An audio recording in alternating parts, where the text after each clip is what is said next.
تم ہماری کتاب ہماری شریعت کے کچھ حصے کو مانتے ہو اور کچھ کو رد کرتے ہو، تو جو کوئی بھی تم میں سے یہ روش اختیار کریں گے ان کی کوئی سزا اس کے سوا نہیں ہے، کان کھول کر سنیے، ان کی کوئی سزا اس کے سوا نہیں ہے کہ دنیا میں ذلیل و خوار کر دیے جائیں اور قیامت کے دن شدید ترین عذاب میں جھونک دیے جائیں۔ اللہ غافل نہیں ہے، بے خبر نہیں ہے، لا علم نہیں ہے اس سے کہ جو تم کر رہے۔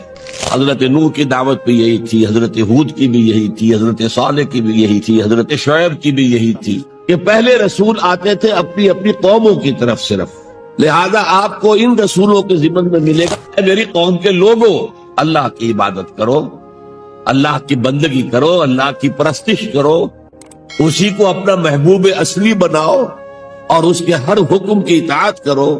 نبی اکرم صلی اللہ علیہ وسلم پر آ کر، کیونکہ آپ کی بعثت ہے پوری نوع انسانی کے لیے، تو اب یا قومے کا لفظ نہیں رہا، یا ایھا الناس، اے لوگو، اے بنی نوع انسان، اے لوگو عبادت کرو، بندگی کرو، پرستش کرو اپنے اس رب کی جس نے تمہیں بھی پیدا کیا اور جو تم سے پہلے تھے ان کو بھی پیدا کیا۔ یہ کیوں کہا دوہرا کر تم سے پہلوں کو بھی پیدا کیا؟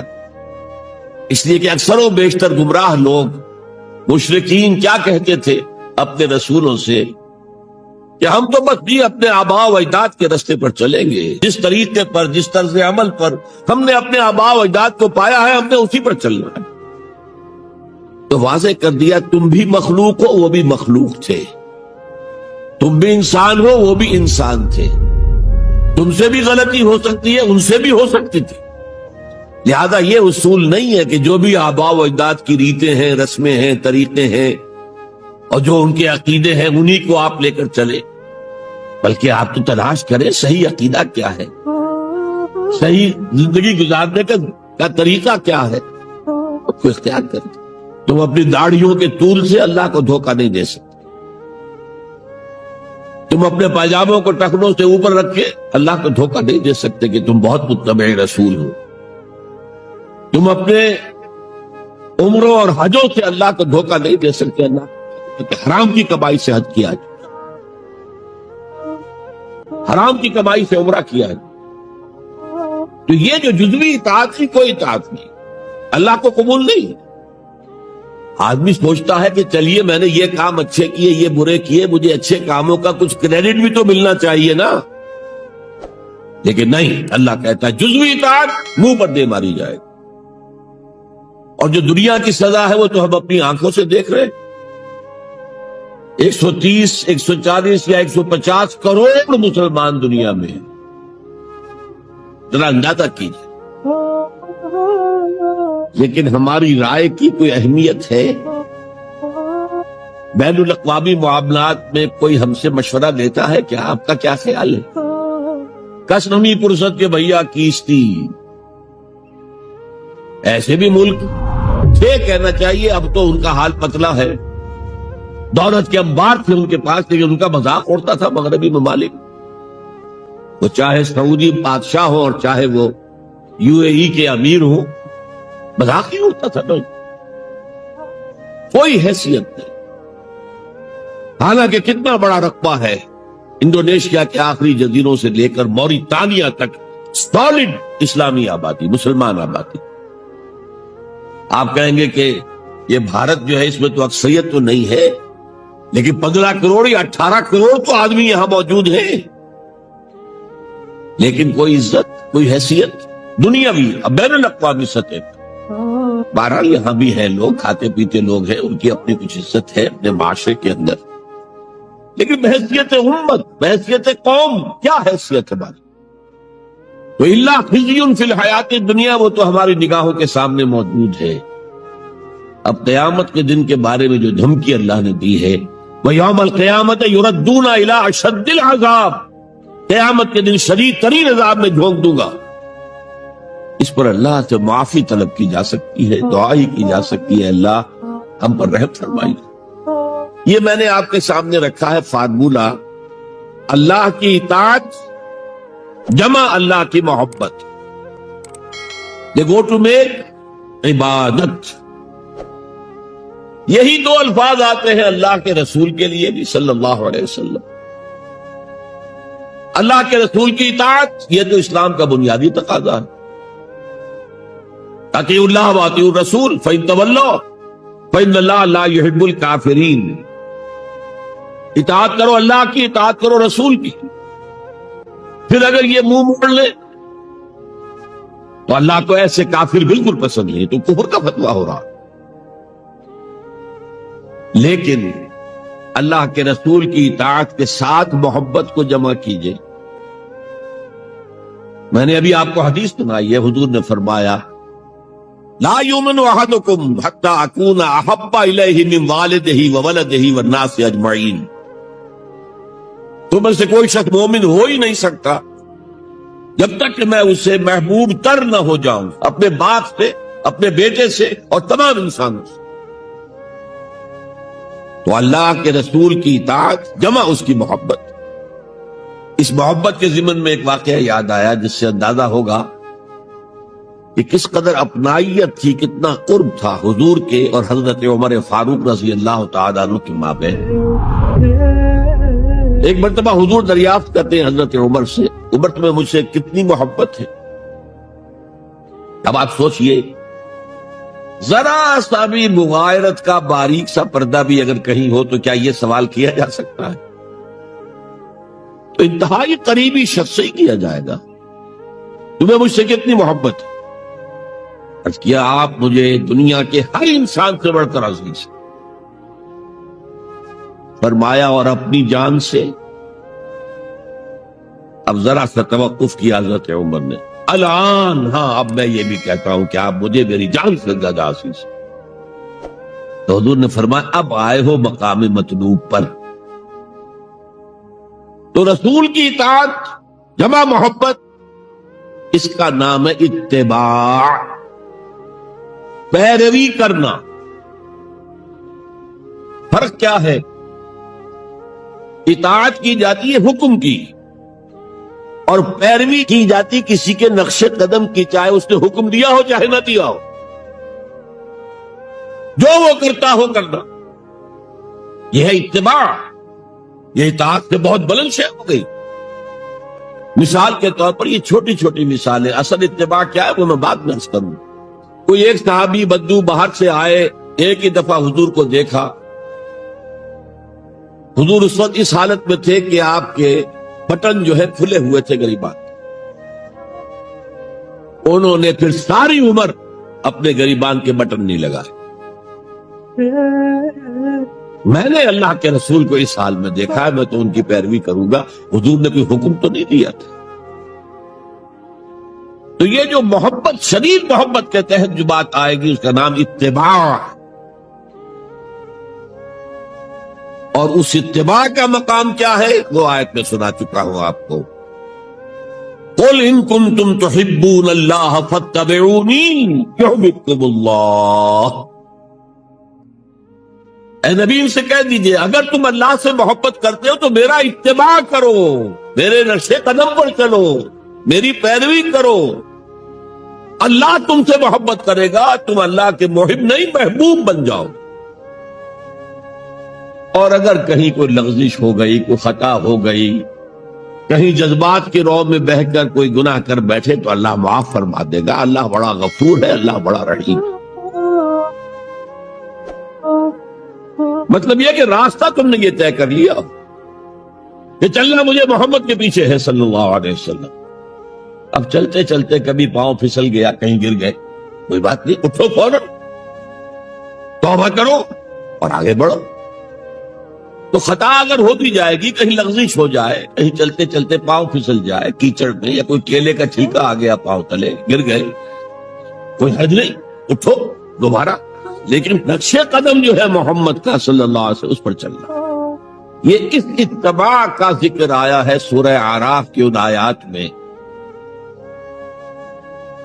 آپ کو معلوم ہے کہ حضرت موسیٰ علیہ السلام کو جب تورات پر طلب کیا گیا تو کوہ طور پر تورات دینے کے لیے،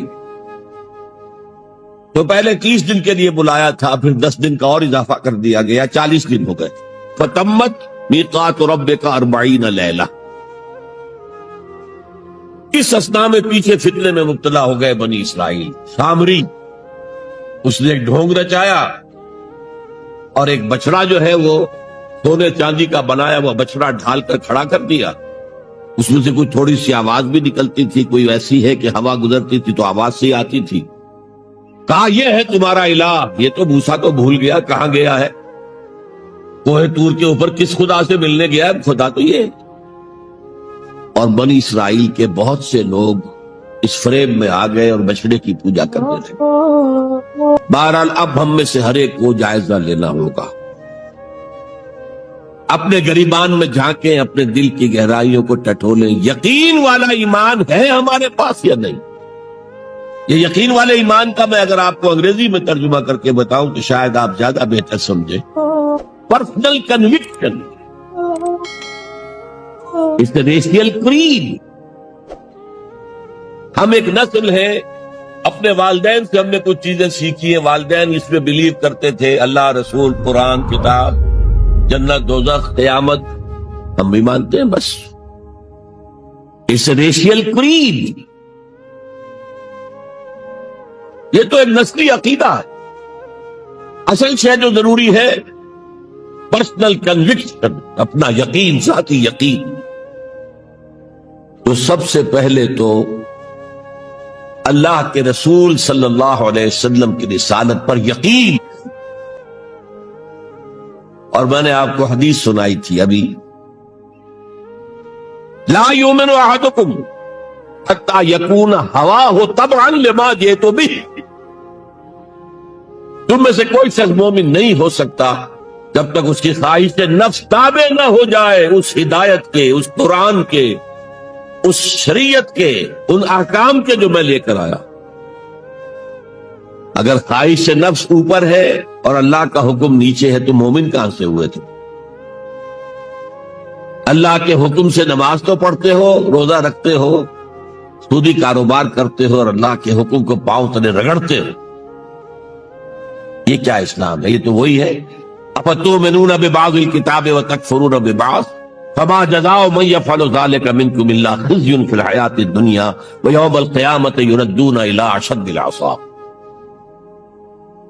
تو سب سے پہلا جو جائزہ ہمیں لینا ہے کہ محمد کی رسالت پر صلی اللہ علیہ وسلم ہمیں یقین ہے. یقین, تصدیق تو ہم کرتے ہیں, زبان سے کہتے ہیں, لیکن یقین, اس یقین کا نتیجہ یہ نکلے کہ پھر نفس کے سارے تقاضے نیچے ہو جائیں اور حضور کی لائی ہوئی ہدایت, حضور کی لائی ہوئی شریعت بالاتر ہو جائے. نمبر 2 فرمایا وَعَزَّرُوهُ, ان کی تعظیم کریں. آپ کی جناب میں کوئی گستاخی ہو جائے, ایمان پہ لالے پڑ جائیں گے اور آخرت برباد ہو جائے. اس تعظیم میں کیا کیا چیزیں شامل ہیں؟ دیکھیے سورہ حجرات میں ابتدائی حصے میں تفصیل سے کہا گیا یا ایھا الذین آمنوا لا ترفعوا اصواتکم فوق صوت النبی ولا تجہروا له بالقول کجہر بعضکم لبعض ان تحبط اعمالکم وانتم لا تشعرون. اے ایمان کے دعوے دارو, کبھی اپنی آواز کو رسول کی آواز سے بلند تر نہ کر دینا, مبارک تمہارے سارے اعمال فقط ہو جائیں اور تمہیں پتہ بھی نہ چلے. میں نے کوئی گناہ کبیرہ تو نہیں کیا ہے, میں نے کوئی کفر تو نہیں کیا ہے, بس یہی ہوا نا کہ حضور کی آواز کے مقابلے میں اپنی آواز کو اونچا کر دیا. لا ترفعوا اصواتکم فوق صوت النبی ولا تجہروا له بالقول کجہر بعضکم لبعض. بلند آواز سے جیسے آپس میں باتیں کر لیتے ہو ایسے کبھی بات نہ کر بیٹھنا. ان تحبط اعمالکم, کہ تمہارے سارے اعمال حبط ہو جائیں, اکارت چلے جائیں, ختم ہو جائیں. وانتم لا تعلمون, تمہیں احساس بھی نہ ہو کہ ساری پونجی لٹ گئی. اس آیت کا ہم پر اطلاق کیسے ہوگا, کبھی سوچا آپ نے؟ صحابہ کرام تو یقیناً اس کے مخاطب اول تھے, ہم پر کیسے تھا؟ اگر ہماری گفتگو ہو رہی ہو, بحث ہو رہی ہو, میں کچھ کہہ رہا ہوں, آپ کچھ کہہ رہے ہیں, لیکن کوئی کہہ دے حضور نے یوں فرمایا ہے, فوراً چپ ہو جاؤ. اب اگر کہا نہیں میرا خیال یہ ہے، اب گویا کہ یہ حضور کی آواز سے آپ نے اپنی آواز اونچی کر، اپنا فکر، اپنا فلسفہ، اپنا فہم، اپنی سوچ، اپنی عقل. ہاں بات میں تحقیق کر لو، یہ جو کہا تھا کہ حضور نے فرمایا، فرمایا بھی ہے کہ نہیں ہے، حدیث صحیح ہے کہ نہیں ہے، مستند ہے کہ نہیں ہے. لیکن اس وقت آواز بند کر لینا لازم ہوگا کہ اس کے بعد اقول نہیں کہہ سکتا میں یہ کہتا ہوں. اس کا تو مطلب یہ کہ آپ مد مقابل بن کر رسول کے آ رہے ہیں. لا ترفعوا اصواتکم فوق صوت النبی ولا تجهروا له بالقول كجهر بعضكم لبعض ان تحبط اعمالكم وانتم لا تشعرون. صحابہ کے بارے میں آپ نے سنا ہوگا کہ حضور کی محفل میں ایسے بیٹھے ہوتے تھے ساکت و صامت، جیسے کہ ان کے سروں پر پرندے بیٹھے ہوئے ہیں اور انہیں اندیشہ ہے کہ ذرا سا بھی ہلیں گے تو پرندہ اڑ جائے گا. اس قدر ادب. حضور صحابہ سے سوال کرتے تھے اور یہ آپ کا طریقہ تھا تعلیم کا کہ پہلے ایک سوال سامنے لایا جائے تاکہ ان کا ذہن کھلے، سوچیں خود بھی. یہ تعلیم کا بہترین طریقہ ہے. اس کے بعد ہوتا کیا تھا؟ جواب نہیں دیتے تھے، اللہ و رسولہ عالم، اللہ اور اس کا رسول بہتر جانتے.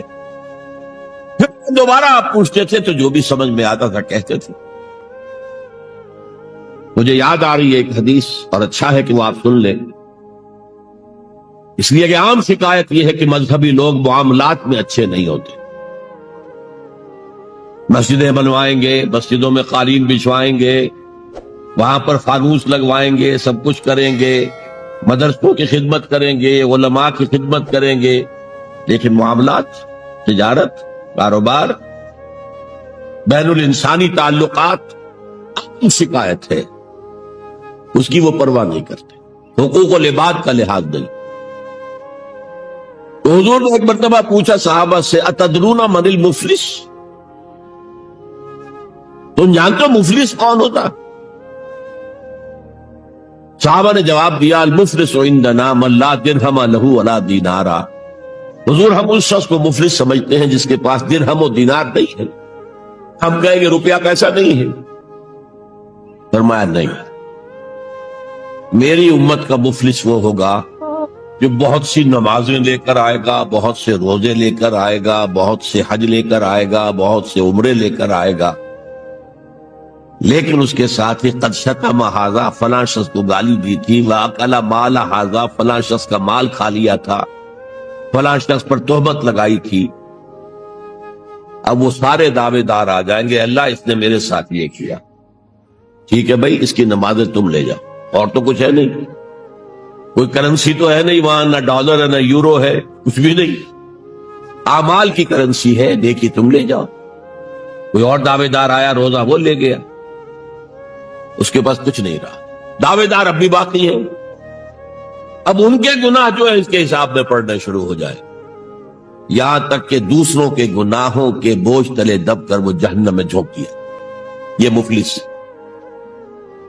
تو یہ انداز تھا حضور کا سمجھانے کا، پڑھانے کا، فطری طریقے تعلیم.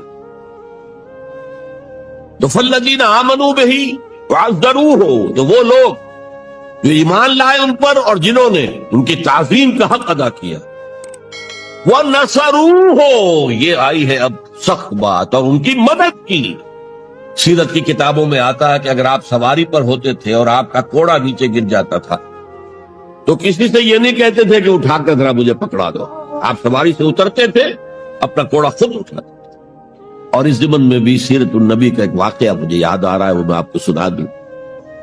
جب ہجرت مدینہ کی اجازت آ گئی تھی عام لوگوں کے لیے، عام مسلمانوں کے لیے، چلے جاؤ جاؤ سب جاؤ مدینہ کی طرف، لیکن رسول اپنی جگہ نہیں چھوڑ سکتا وداؤٹ ایکسپریس پرمیشن آف اللہ. تو حضور کے لیے ابھی اجازت نہیں آئی. جو یار غار تھے حضرت ابوبکر صدیق، وہ پوچھتے تھے حضور اجازت آ گئی؟ نہیں ابھی نہیں آئی. حضور اجازت آ گئی؟ نہیں ابھی نہیں آئی. حضرت عائشہ فرماتی ہیں کہ ایک روز دوپہر کے وقت حضور چلے آ رہے تھے، ہم حیران ہوئے. عربوں میں یہ آج بھی ان کی تہذیب جو ہے وہ یہ ہے کہ ظہر عصر کے درمیان نہ کسی سے ملنا، نہ کسی کے ہاں جانا، نہ وزٹ کرنا.